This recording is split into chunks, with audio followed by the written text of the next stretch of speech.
Hello, it is Mary Stern, physiotherapist. If you haven't already, please watch my video, which is debunking myths about diastasis rectus. I really can't say this. Diastasis rectus abdominis and the fear around it, and trying to understand it in a way that helps us to frame how we're going to go about improving it.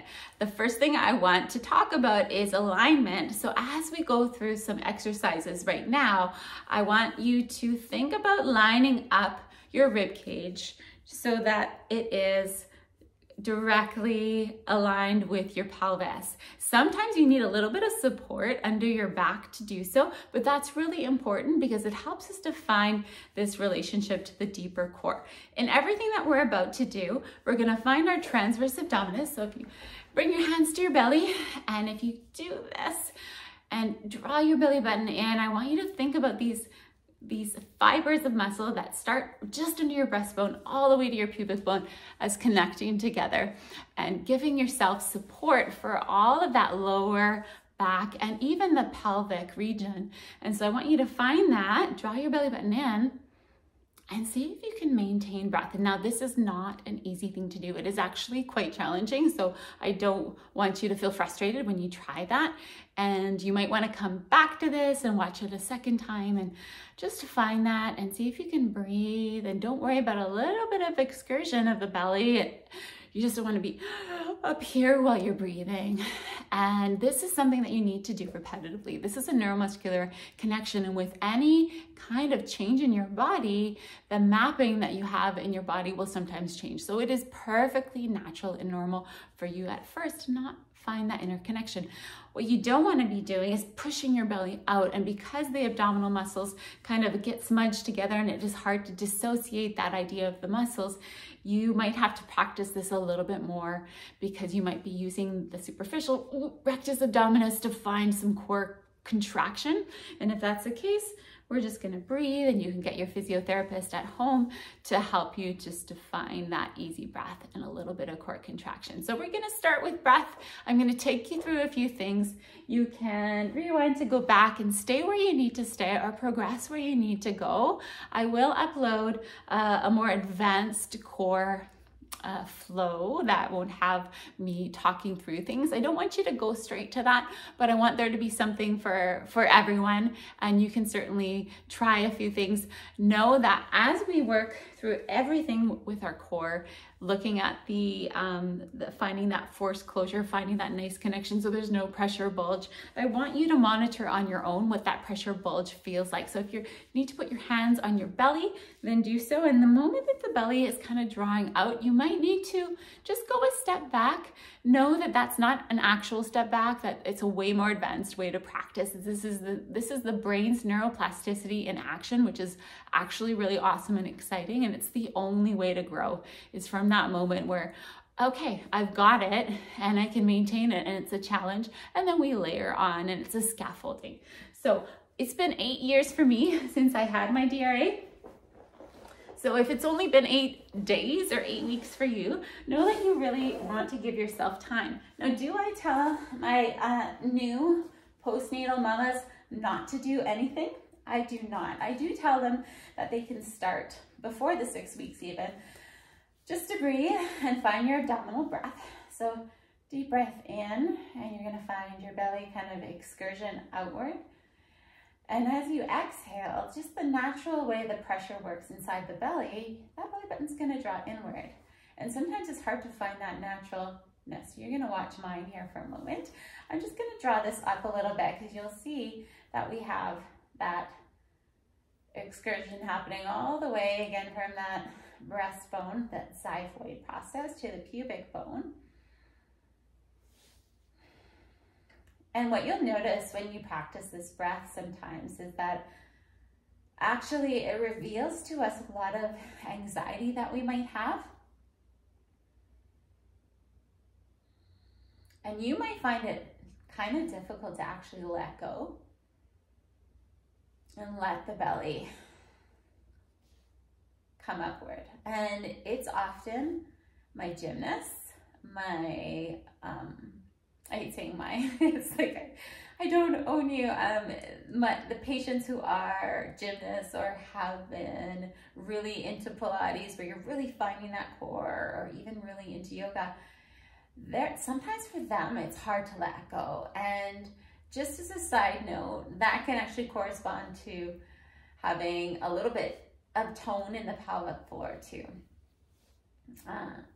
If you have any questions about that, please ask me in the comments. I'm not going to go down that rabbit hole just yet. So here we are, we're finding that just natural pressure. So just know that as you breathe out and that belly button draws in, your transverse abdominis is also drawing in naturally. So if you wanted to hold that there and connect there, you just draw in a little bit more, and you put your fingers right where your hip bones are. If you want to feel that connection, often you can feel that there the most, just it's more superficial there, the actual fibers of the muscle.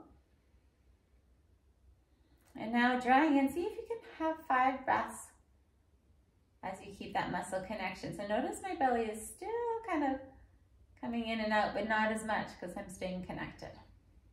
So that's an important step. And sometimes you need to be there for 6 weeks before you do much else. Now, if that's looking good, and I will usually assess to see, even though I try to explain, and you'll see in my previous video that's trying to decastrophize DRA, make it so that people understand it's not something we need to fear and like attack, like it's a big problem or pathologize, but it's a natural process that we need to reconnect to the core to just find a bit more closure.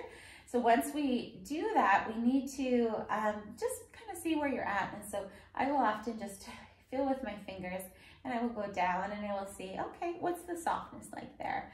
And then I will assess with you crunching, and I will see, okay, I can feel that that's around 2 of your finger separation and such. And then I might ask you to find your core and say, okay, now as you find that deeper transverse core, what you've done is you've kind of knitted those muscles together, and now I can't get fingers in. And if you can do that quite nicely naturally, you may or may not need to be on a program, particularly if that's something you've done before. But if it's actually hard for you to find that connection, and maybe you're getting some low back pain, or you're just concerned about it, then we're gonna have a program for you. So what that might look like initially is, can you maintain that core connection and just slide your legs out? And we'll try that, and that will be the early stage.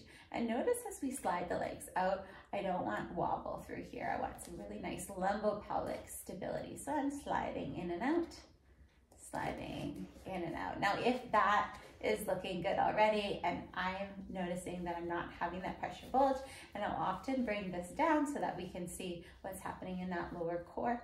Then, now you can't see me very well, but I am now extending legs without sliding. So that's the next stage here. So we'll often do that.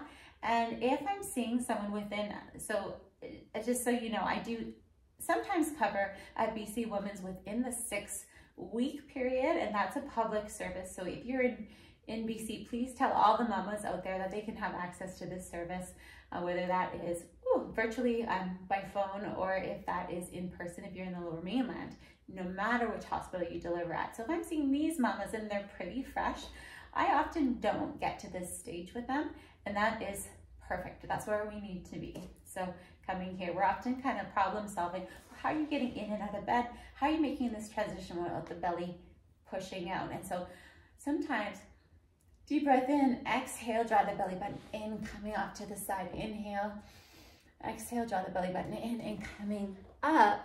Otherwise, if you don't do that, and we're in a little bit of a side plank here, if you don't do that, what I'll often see is, let's see if I can replicate it, this pushing out, coming up, and then you see this pressure bulge. And anytime you see that, you can actually see where my DRA was when I do that. That's where we see that, you know what, that's not gonna work. Does that mean I can never do a crunch again? We're gonna get to that. So now that we've found, okay, maybe this works for us today, or maybe just the slide works for us today, maybe you're coming back to see me in a few weeks, and now we can bring both legs up and just do a toe tap. Now you can see for me, this is already a stretch.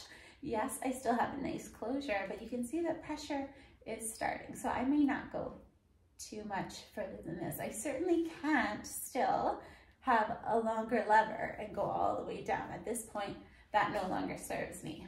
Now, what about the crunch? So the crunch for me looks like just a mini crunch. And again, there's no pressure bulge there, so that's okay for me. So I might do that. And if someone particularly has a lot of tightness through their upper T-spine, when they come back, you know, after they've been doing that initiation for closure in the TA, this might be something that is okay to do or to add to the program. So we go through progressive stages, and we're not going to go through all of them. I just want to show you the initial ones for that nice DRA closure. And we might also involve oblique connection. So eventually we might also do a little bit of that kind of side to side rollout. But what's so important is that we're also looking at how you're doing functionally when you're getting up from your sit to stand. Is there any exercise that you're doing where you're feeling a lot of pressure and stress here, and how can we mitigate that, and how can we manage that? Now, for a lot of people, they want to know when they can get back to a bit of a more rigorous exercise program. And for you, if it's something where you're wanting to get back to your yoga practice, know that not all yoga practices are created equally. And so for you, if you're getting back to a plank, and now if you can see my core, you may see that it is quite challenging for me to maintain that pressure with my core. So I don't actually do a full plank. I'll often do a forearm plank. Now, can I get to the point where I can absolutely get back to doing all of the things that I used to do, that I love to do? Yes, I probably can. Is it a priority for me? Not really, not in particular. I'm actually quite happy with the closure of my DRA. For me, it's functional, but I also understand for everyone that looks like something different. I might have a dancer that needs to be doing something a bit more rigorous. I might have an athlete that is finding, you know, at the end of their runs, they're getting a little bit too much fatigue in the lower back. So we're always working with your goals and progressing you where you need to go, but that doesn't mean we go from A to Z. We still have to go stepwise, but know that we can get you there, and understanding those intricacies of what that alignment means, what that pressure and breath relationship is where you're really, really going to find success through that. All right, thank you for joining me.